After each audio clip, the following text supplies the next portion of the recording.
Welcome to the Grow Fast podcast, where we talk to leading sales, marketing, and biz dev professionals about how to accelerate sales, optimize marketing, and grow your business fast. Let's go.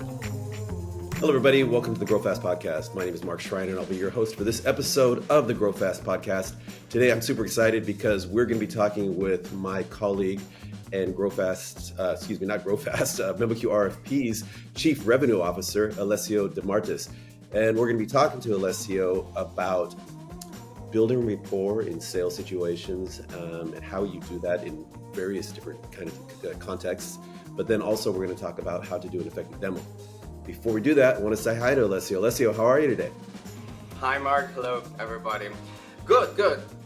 Toronto is raining. It could be worse. It could be snowy, but it's all good. Hey man, you get no sympathy from me because I know you just got back from Aruba. And that's why I wanted to start complaining a bit about the weather here. That's right. Creating empathy. Nobody can top me when it comes to complaining about the weather. And as I just mentioned, those are some nice flowers you have back there, and I like that. Those are nice. Oh, thanks. I have a bunch of plants. I normally use a background for my calls, so I never realize where my things are, flowers or whatever. So thanks for noticing.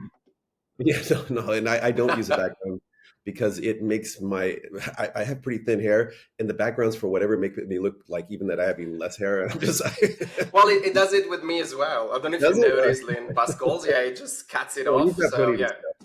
So hey, I got to ask you. I mean, we've been working together at MemoQ before we transitioned to MemoQ RFP for about 3 years now, and I've seen you in sales situations, at events, one-to-ones, and on calls. And I think that you're maybe one of the most effective people that I've worked with in terms of developing rapport. I mean, one, you speak multiple languages, but I also think that you kind of can have a sense in terms of how you can start to develop rapport.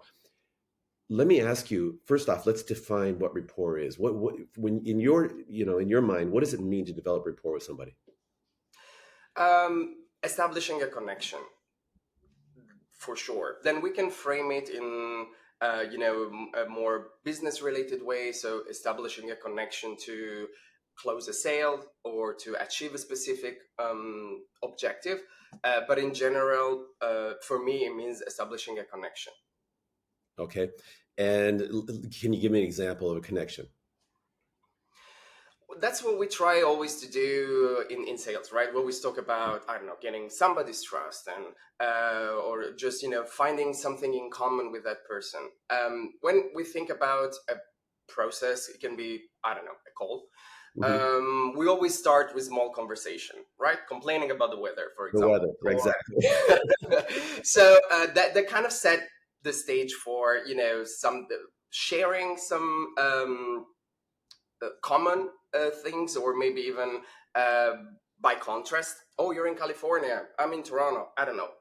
Creating a stage for a conversation, it means to me start establishing a connection. It happens like some kind of commonality, for example, or commonalities. It can be there's a lot of ways to do it. I would say that starting off with something in common, it's probably the easiest way. We often, either when we are, working on LinkedIn or even at events, one of the main things that we try to do is to get introduced by somebody, or maybe we went to the same university, we live in the same country. So all of those things kind of create a very first connection, and then you can build upon it. Yeah, you mentioned LinkedIn, and that's one thing that I usually do before I meet with anybody for the first time is I'll go through their LinkedIn profile. And oftentimes we'll find either common connections or, oh, this person lived in Japan when I was in Japan, or they lived in another country, or they've done some activity. A lot of times people post their hobbies or other kinds of business related interests. Maybe they took a similar course. And if I just find that one thing, I can bring up and say, hey, you know what? I was stalking you on LinkedIn and I happened to notice. And then immediately you're off the races with this kind of like a friendly conversation. Yeah. To me, that's kind of like the groundwork to build the rapport. It's also something that, it depends on the scenario we're in. If we are on a video call, or just a call, then we have also to pay attention to that. We can talk about our hobbies, how we like, I don't know, running, horses, or whatever. But then there's another layer, which is appreciating and valuing the other person's time and our own, because we're working, we have a schedule. So it's different in different scenarios, how deep you can talk about a specific subject or for how long, so that you can keep everything balanced and actually get to the point where you want to get. No, that's interesting because I just listened to Jordan Belfort, aka the Wolf of Wall Street, his book Yeah. called The Way of the Wolf.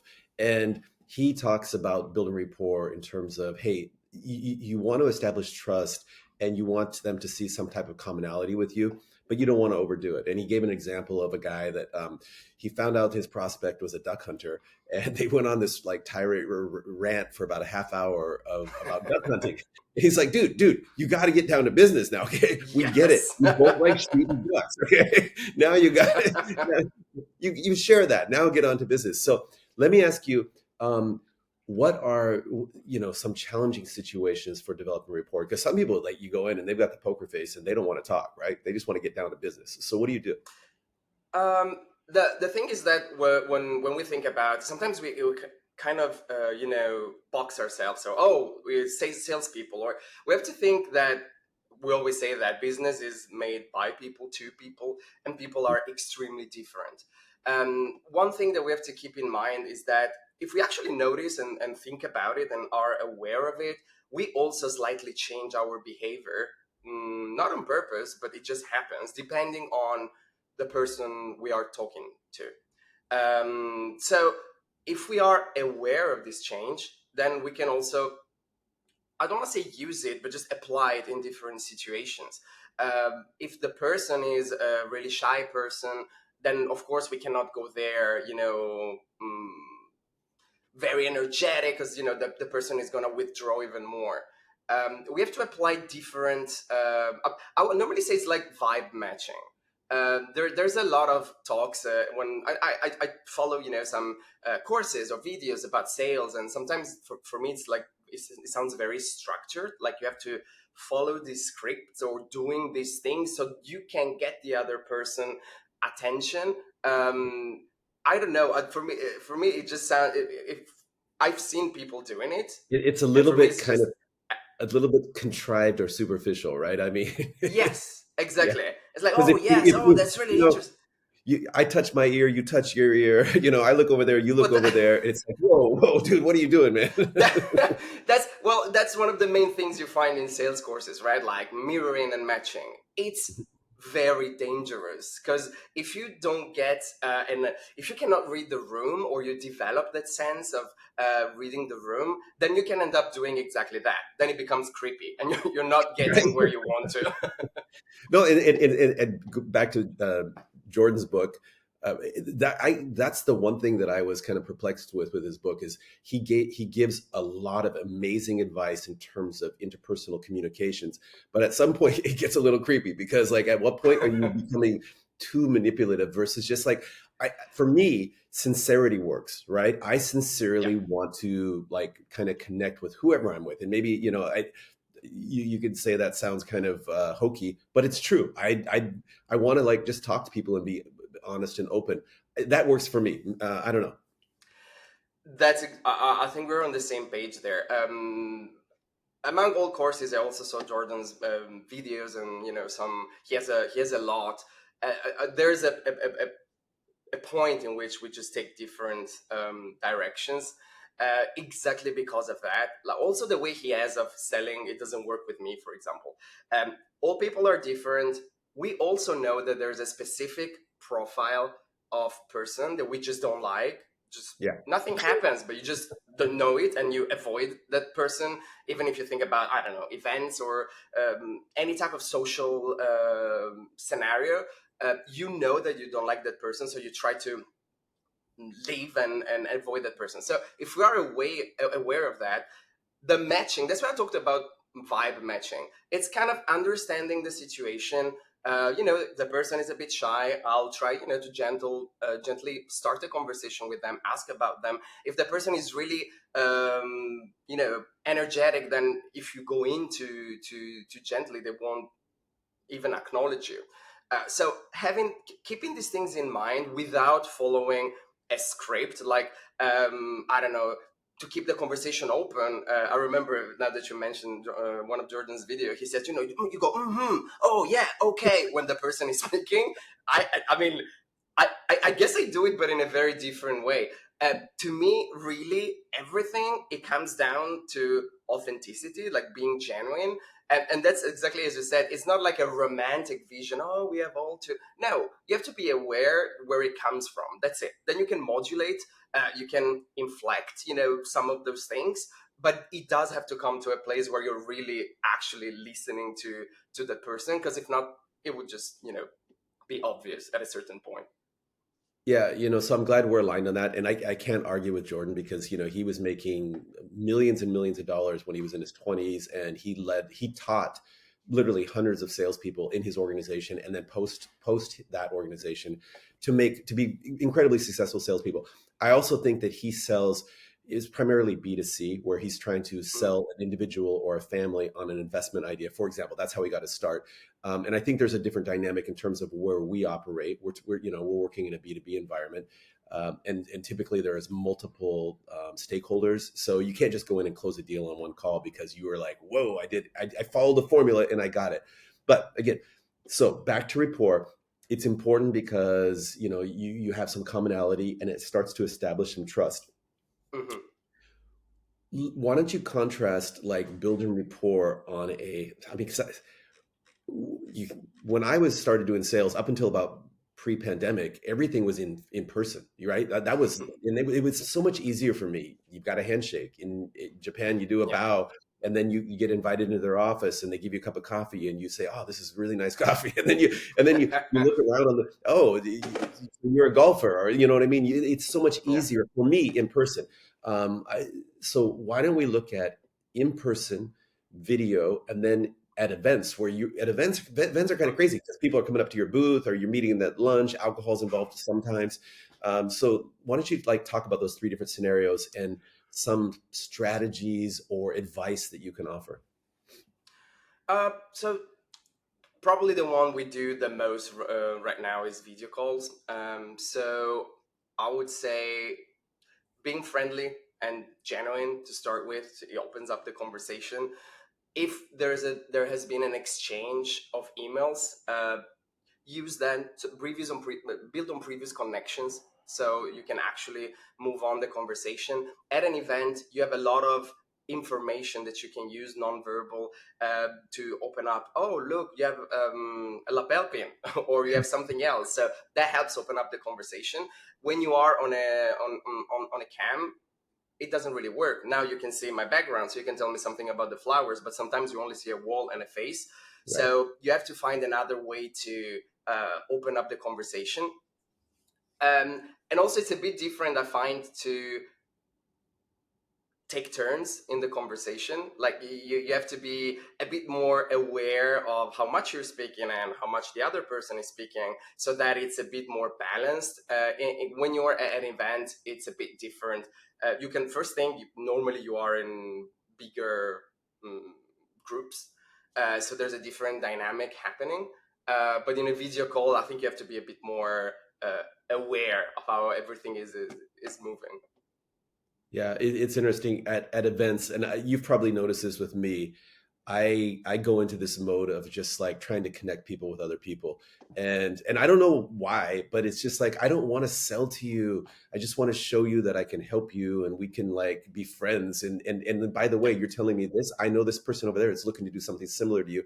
Let me connect you, and then I'll follow up with you afterwards or something like that. That's my way of, I guess, building rapport. Um, Go ahead. No, I was just saying also, when we think at events, as you mentioned at the beginning, there's events, and then there's maybe networking events and happy hour events and this type of things. So if we're thinking more about, I don't know, a conference, then also a bit of preparation and finding the time to connect can also help doing that. But in a way, for example, if you're having a drink with somebody after the conference, you might want to, keep it, as you say, a bit less business focused and more talk about personal experiences. You might want to add that person on LinkedIn right away, because maybe you will forget about the name the day after. You want to hold on to the business Why? card. Why would you forget something? I'm just talking about general example. No, but that From can me. happen. General. So it's a bit different during the conference. I mean, you can be a bit more, when I say business focused, I don't mean selling, but it can be just adding value to a conversation where you're at, or just remembering that person name, and then the next time you say, oh, hi Mark. That's it. I'm not selling you anything, but I'm building the connection, because everybody likes to be recognized. I like people when very rarely can pronounce my name. I don't care, but for me, it's a thing that's different. I was like, oh, you pronounced it well. So creating that type of, I still call the connection, is like the bricks. Then it helps you to actually, on the third day, maybe approach that person to talk something that's a bit more sales related. Yeah, I mean, and sometimes people will come up to the booth and they're asking very specific questions, and then it's a Mm. business conversation right away. At the same Yeah, time, while you're doing that, you're also trying to build rapport and things like that. But oftentimes you're just meeting people, like you said, in a small group situation, or it's a networking time, and you don't want to just go and say, "Hey, here's my brochure," or "Please buy now." So, please um, find now. yeah. But it's also true though that at events, people kind of expect people to go and introduce themselves. So Oh yeah. we can keep it in mind, because I think that's a blocker for some people, maybe not salespeople, but at an event, people expect you to go introduce yourself. So you can just do it and it won't be weird. What could be weird is learning how to exit a conversation elegantly, but that's another another topic. Well, no, I mean it's actually an interesting topic, and maybe that's why I always say like, "Hey, let me introduce you to so and so." Maybe that's Well, my that's a really good way, like bringing another person into the conversation. It yeah. actually helps you to give you a way out, because I mean, we have to accept it. At events, not all conversations are interesting, and Well, let's be not. no, no. Let's be real here for a second. So, I mean, I don't know about you, but for me, there's this thing that goes on in my mind that okay, I've talked to this person for this amount of time, but there's 400 other people out there, Exactly. right? So, and I feel bad about it, but like, because you're like, I need to meet everybody. So how do you deal with that? Uh, it's the same thing as I meant at the beginning with the discovery call. It's a bit of awareness, or with the demo, being aware of time. So sometimes this is actually science. I like to read. That's a bit kind of my personality. I like to see scientific evidence of things. And if you look at science behind discussions, normally there's like a starting point, then it gets to the peak. And then, of course, it starts to go down when people, start to say, yeah, or they start to repeat something. So that's the clue. I mean, expert in conversations, they will tell you to leave at the peak of the conversation. I don't know. I don't like it. It sounds like the most interesting part of the conversation. But maybe when you start to notice that the conversation is kind of going down, you can, find a way to exit it. Also, being honest and be like, "Hey, I haven't spoken with, some that group over there, so I'm gonna go around. It's a good Or exit or at an event." or how about we go over and talk to them? You could do that too. Yeah, same. Yeah. Yeah, Let me ask you because I think I know that you speak English, French, Italian, Spanish. Is that right? And is there yeah. any? I've Yeah. added Portuguese recently, so it's like Just under add it. works, but I like that you could just, yeah, you're the European brain. You just put in another chip. I just added Portuguese. Us Americans, the chips don't go in, that man. would be cool though. Yeah, I added Portuguese. So let me ask you, in terms of building rapport, are there any big noticeable differences between those different cultures and languages? There are. For me, it kind of goes back to being aware. of things, how the person is, and how you hold the conversation. In the US, for example, people are more accustomed to be, I don't know, exposed to a sales talk.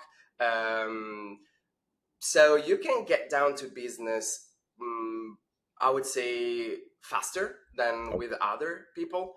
On with people, I don't know, with other people that live in general Latin America and Argentina, they are much more personal in terms of relationship. Yeah. So sometimes it can also sound a bit rude. Like, I came here to sell you this. You want to get to know, the other person, and from there, then they know, well, maybe they booked the call. But if you still, start with your pitch, something breaks in the communication. And also some people in some countries, they are still fine with speaking English. If you propose to speak in their own language, they might get offended, because they think, oh, are you saying that I cannot speak English? Like, I can speak English to hold So it's for, funny because you know I'm in Croatia right now, right? And so yeah. I studied. I didn't add Croatian, but I just studied a bit of it. Just simple things, and it's funny because there's different reactions. Sometimes when I use Croatian, they're like, and I think it's mostly the older generation. They are appreciative of the fact that I'm making an Yeah. effort. Like I can say, like, "Excuse me," or "Do you know where this is?" or Hmm. stuff like that, and they're like, "Oh," but they're using Croatian back to me just to kind of, and they're That's the appreciative. problem. Yeah, but then like the younger generation, they're like, dude, my English is way better than your Croatian. I'm like, sorry. So like you say thank you, you say Havala, and I'm not sure if I should say thank you or Havala. And if I say Havala, they're like, yeah, thank you, you're welcome. And I was like, damn, it's weird. You gotta feel this out, you know. Yeah. So you know, before we get onto the demo subject, let me ask you. You sit on calls where people are selling you, right? And one of the Hmm. things that I've noticed in the US is there's like a formula now. You say, hey, you book a call, and you say, like, I want to have a demo of your product. And when I say I want to have a demo, guess what? I want a demo, okay? But they'll spend 20 minutes of the half hour call like asking qualifying questions, Qualifying you, yes. not building rapport, making me feel very, very much like I'm just something that's going to go into their CRM system. And then they'll get a little bit into the demo. And to me, that's really annoying because like when I book a demo, what do I want? That's I what you want want. a demo. So and I'm okay with a little rapport building, like, hey, Mark, da da da, hey, yeah, you're from Seattle. I heard the Huskies did this or whatever. What are your thoughts on that? I personally don't like them, and when I don't like something, it's really hard for me to actually do it myself. Hmm. So being clear on the purpose of the call, it's one of the main things that make everybody more comfortable. And you want your prospects to be comfortable, because then, guess what, they will, get out of the process in any way, ghosting you, or maybe vibing more with another sales representative from the competition. Anything can happen, because maybe at the same moment they are having, 4, 5, 6 calls with other companies. So you want to be aware of that. Personally, I like to take the qualification into a separate call. First thing, because it's not only a qualification call. You are talking to me about your issues, your problems, how I can help you. And in the meanwhile, I'll qualify you in a conversation. That's so important for me. Like, I've sat in conversations where the salesperson was literally reading a questionnaire, and for me it was painful to stay there and watch it happen, because that's not the way I would do it. And as you say, being on the other end, you feel like, okay, they're just filling my dossier to put me into the CRM and see what happens. uh, I personally like it to take it separately, or if I have to do it in the same call, because maybe that's the method that's been used at the company, I would still say, hey, do you mind if I just ask you quick questions just to get your profile, so then we can start with the demo. But I would avoid putting things together. Demos for me are about, probably we will get to it in a minute. It's about giving, or tell the person, okay, this is your time, this is 1 hour of my time. This is what you told me. That's the issue you're trying to solve. I'm going to show you what we can do for you. So if I take that time, because when you're qualifying somebody with questions, it's something for you, not for the client. And the client is not there to give you anything. The client is there because they want something. So if you go about, you make it yours, then that breaks the type of connection. I totally agree with you, and I also like the approach of saying, "Hey, we want to give you the best demo ever, but before we do that, can we just have a planning call to talk about what you want to Yeah. get out of this demo?" And most people would agree, especially if they're inviting other colleagues to the demo, because they want to look Yes. smart, right? They want that demo to look good. And you tell me, okay, so who else is going to be on the call? What are they going to want to see? What do you want to see? And give me everything, and sometimes because we're dealing with software, it could be send me the files in advance and I'll show you how we deal Yes. with those types of files and things like that. So now let's get into the demo. Okay, we're calling in, and because the rapport building process continues even through the demo, Yes, and absolutely. you don't want to do like a mechanical demo, in my opinion. Sorry, but like if you do a mechanical demo, you could just show them a video, right? Like, "Hey, here's the video of the demo," right? You don't want to make it interactive, but it's hard because you're actually doing the demo. So for you, when you kick off a demo, like how do you kick it off for success, and it just walk us through the process. At the very beginning, I would try to build on the connection that I mentioned on the discovery call phase. So Mhm. anything that's been mentioned, you can bring it up again, build on that interaction. You can mention names if you spoke with the group. If there's new people, as sometimes it happens from the discovery call to the demo, then you can introduce yourself to the new people, speak with them. So you start from there. So you start showing that you have a connection, you know something about the company. So for me it's very important to set the stage. We talked about some pain points during the discovery call, so I'm starting the demo saying we are showing you the program, the software, the solution to solve this and this. Is it what you're looking for? If we haven't spoken about use cases, for example, in a discovery call, then that's the moment they can tell you, oh, but actually there's also this and this that we want to see. um, it's important for me to keep an idea, not a script again, but an idea of how to start, how to develop, and how to end. Because if we are not able to just keep that idea of a structure, then it can happen that we end the call without a strong closing or without action items. So we have to be aware of that. As for not making it mechanic, I think that this helps already. You mentioned, for example, um, asking them for files. So if they see files they are using every day, first thing, they connect better to the solution. But they also think, sometimes or at least I'm Italian, I'm a bit suspicious about when people are trying to sell me things. So when they come to me with a file, oh, look, this is beautiful, look how it works, I think, well, you prepared that file to make it look Right. that good, right? But if I'm using your files, then I'm showing you, that the solution works regardless of what I can prepare for the demo. So that's an important thing. And another thing that I think it kind of depends on what you're selling, but I think it's really effective, always in terms of creating a connection, an emotional connection, is also having that person participate in the demo, like having a collaborative demo. Like, oh, look, this is really easy. You can take command of the call. I'll give you the mouse. Go here, go there. You see, that's done. So you're Wow. already bringing in that person, and they can see that it's easy. You're guiding them, but the feeling they get out of it is much stronger than sitting at a lesson as we all did in in school. No, but that's awesome. And I've never actually seen that where you pass the control to somebody else. I think that's super powerful. Because I think our brains are wired, and like we can focus on one thing. It used to be for like 10 minutes, but now it's probably like 2 minutes because of Probably yes. these things and whatever. Yeah. And so you kind of have to kind of change things up and make things interactive all the time, and like ask questions and like, okay.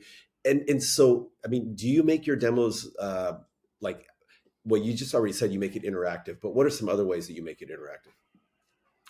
Um, uh, there is a thing that I read. I think it was in a article on Forbes. I remember it because of the name. They called it the James Bond technique. I was like, wow, with that name, I want to use it. And Right. they were saying that basically in James Bond movies, that you sit in the theater and action will start immediately. Like you don't have to wait for the story to build.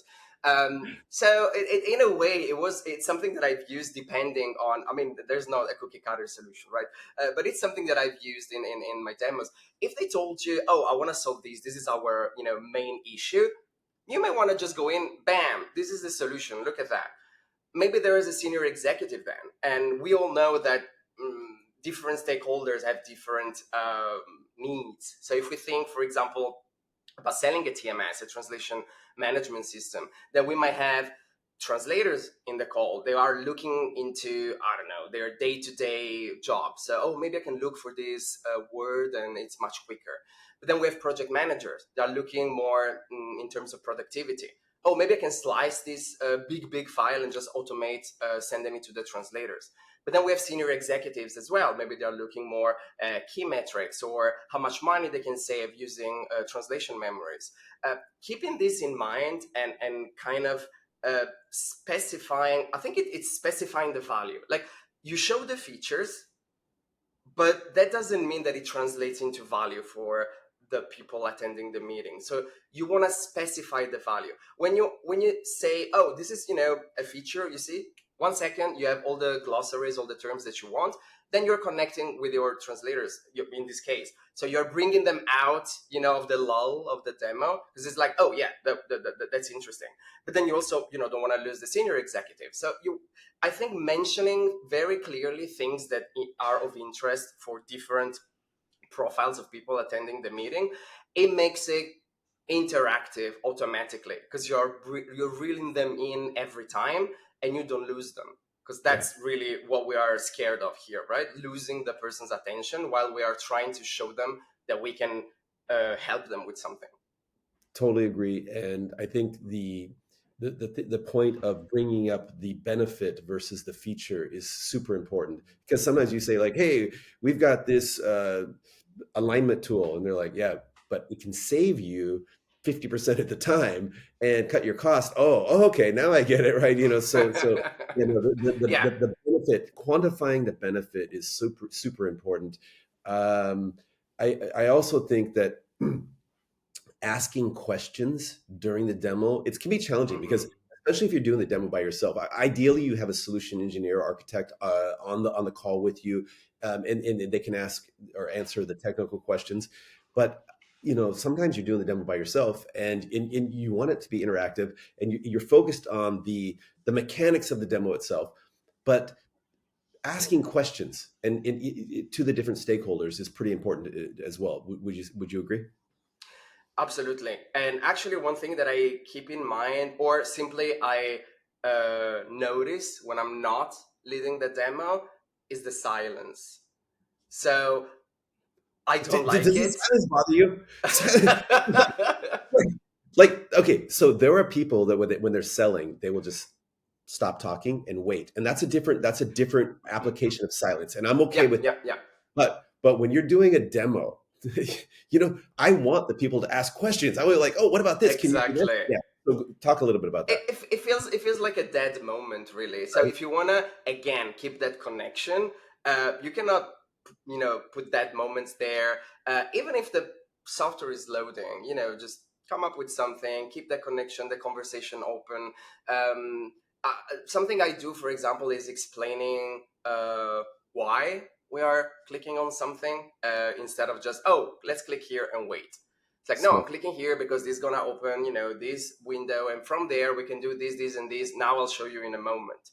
Uh, I might, I don't know, have also the defect ability of feeling silence very quickly, but that's probably why I don't like it back. But I don't think it's useful, particularly when you're having this type of setting in which you are presenting something. You want to make it useful. You want to make it simple. So you don't want to fill it with a lot of big words, features, because you get people lost. So I tend to keep it simple. I mention other features. like, oh, we can do much more with this, but we will get into a training stage, an implementation stage, then we will have the time to actually uh, go through it together. But what I'm focusing is what you want to see and the problems you wanna see solved. No, again, totally agree. And it's funny because I've walked into meetings before where people had their laptops open, and I was going to do a presentation, and I'm like, I'm not going to compete with what's ever on their screen, right? So I would just say, hey, I'm only going to take 10 minutes of your time here. Could I ask that you close your screens, please, and let's just have a real interactive conversation here? Yeah. And they did it, and they probably hated it, but but the point is like that silence when you're there in when we're doing it virtually like this. If there's no, you don't know what are they engaged or not. So those questions, You the can't ask interact, them to close the laptop for sure. yeah, definitely. If Well, so well, let me ask you. Um, Tell me, like, do you have a memorable? Is that even a word? A memorable occasion for when you thought you couldn't build rapport with somebody and you actually were able to, and also a demo that went incredibly well. Just give me a couple of success stories here. I don't tend to connect naturally with I don't know how to put it, like old style C-level directive management people. They not all of them. I'm talking about that old style of I'm here. I'll make the decision, and it's not something that I like. But it has of course happened to have those people on the call. And they want to take control, of course, of the whole conversation. They stop you, they tell you, hey, now I want this and this. And of course, I mean, everybody, I guess, because they're either you get into a fight, or you have to leave him the space, and you don't want to get into a fight, but or you leave him the space to tell what they have to do. But you do want the control. I agree, control can be shared depending on whom you're talking to, but you do need that control. So something that for me it's been really important in these terms is to position myself as an expert. This is something that you build throughout your life or your knowledge of working in a company. Knowing the product, for example, it's so important for me. There are different schools, like in sales, sometimes it's like, oh, I just need to know, the main features and just enough to make the sales. For me, it's not like that, just because of how I am. First thing, I go into calls with much more confidence if I know the product. I know that I can answer questions if they are tricky, or if I know that I can tell them, oh, I'll ask, and I know who to ask because I know the product. For me, it's really important. But also, it shows, I mean, we've been taught since we were children, right, that you listen to the experts in schools or anywhere else. So we are wired to do that. So if I'm talking to you and I'm showing you, I know the product, I know the market, I know that I can help you, I'm pretty sure that you will also sit down and listen instead of feeling like you have to interrupt me to correct the direction of what I'm doing. And then again, people are people. You don't always have a win, because maybe they just want to win, but letting them win could be still the best option because they don't interrupt the process. Yeah. So it depends. No, I agree. There's a lot of times there's way too much ego involved. Mm, It's funny, but you talk about your knowledge and how important that is. In back to Jordan Belfort's book, he talks about, if you're going to get business, you need to do a couple different things. And I'm not going to go through the whole list, but one of the things he says, you have to be sharp as a tack. That's a direct quote from him. And you need to be a subject matter expert, mm. and super enthusiastic about what you're selling. And, I think that's super important because you're taking up people's time. And so you need to demonstrate that, one, you can build rapport. Hey, yay, we're all friends, and that. But you also need to bring some value to the table in terms of your knowledge. Um, I think that, like, really consultative selling now, it's the selling process. At least when you think about software, softwares are getting more and more complicated.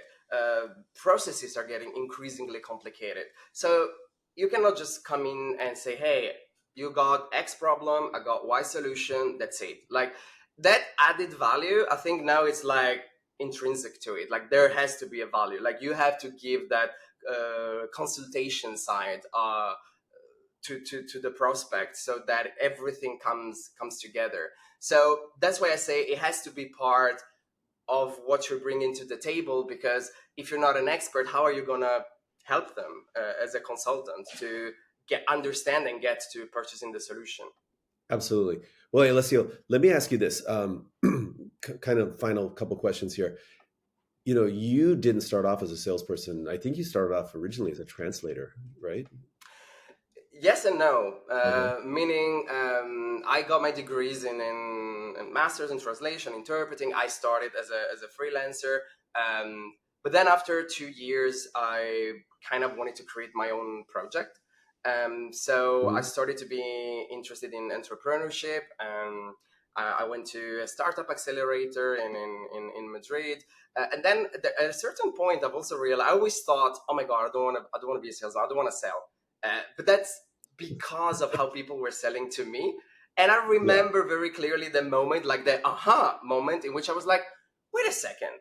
I've always sold my whole life. Like I've always worked throughout my studies. I worked in retail. I sold pizzas. I sold clothes, perfumes. And the only, and even when I was a freelance translator, I was selling my services. When I set up my business, I was selling my company's business. So I've been selling throughout my whole life, and I think also that's what kind of fine tuned the way I sell, adapting to different scenarios or to different people.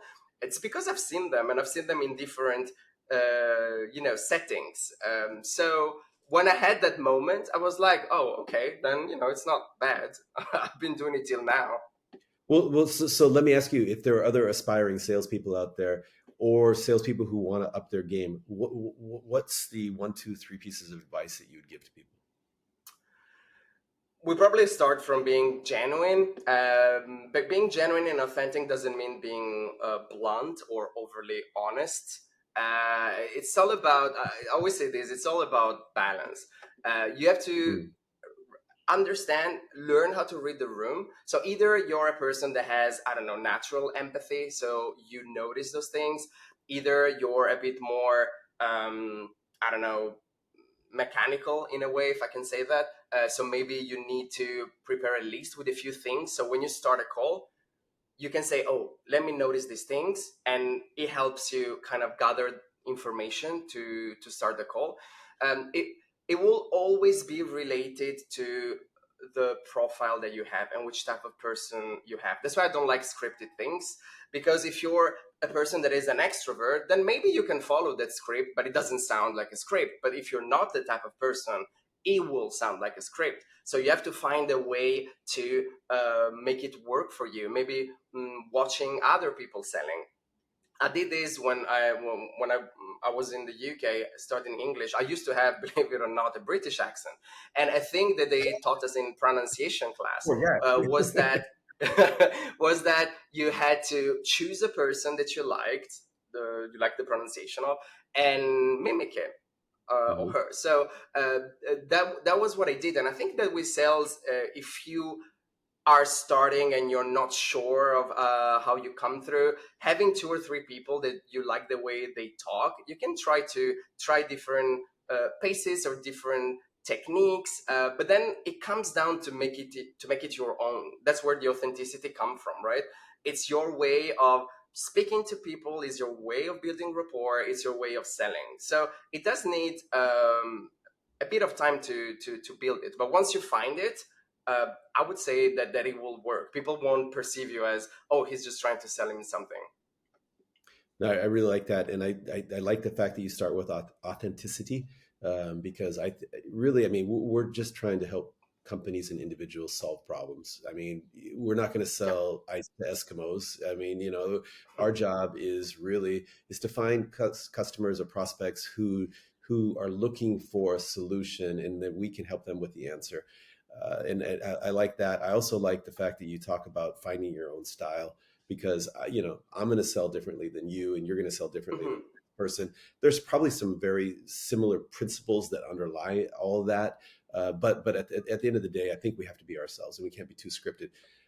Alessio, hey man, I've really enjoyed working with you over the last couple of years at MemoQ, and I'm so excited that you came on board as our Chief Revenue Officer at Same. MemoQ RFP. We are just literally weeks away from launching our MVP. We've got, I think, 15 different beta customers signed up. It's a pretty exciting time. And, it's kind of funny because we're here doing this podcast so that we can kind of share knowledge about how to improve sales and marketing in organizations, how companies can grow fast. The MemoQ RFP platform can be part of that. Hmm. But we're also, just being very open and honest in terms of how we sell, so that any of our customers who are watching, they'll know what to expect. And Exactly. my takeaway is this: we're not going to waste your time. We're basically nice people that are just trying to figure out, can we help you or not, right? I mean, is that right? That's it. If there's no need for the sale to happen, the sale won't happen, but maybe it will happen in the future. And if it happens in the future, it's only because you didn't push it the first time. Yeah. It's just about understanding what you need. And if you don't need it, but the sale process was honest and it was helpful, maybe people that will need it. And of course, you're going to say, hey, I've worked with these guys, you might want to give it a chance. So we are those guys, I guess. Awesome. Well, thank you so much, Alessio. I am not going to do a Jordan Belfort and say, sell me this pin. But the next time you come on the Grow Fast podcast, I will say, sell me a pizza, because I'm so curious about that. Okay, I think I can do that. No pineapple, right? If you can sell with pineapple, then you're anyway. Well, Hey, that's another level. that's another level. Thanks, Alessio. You take care. Okay. Thank you very much, Mark. Bye bye.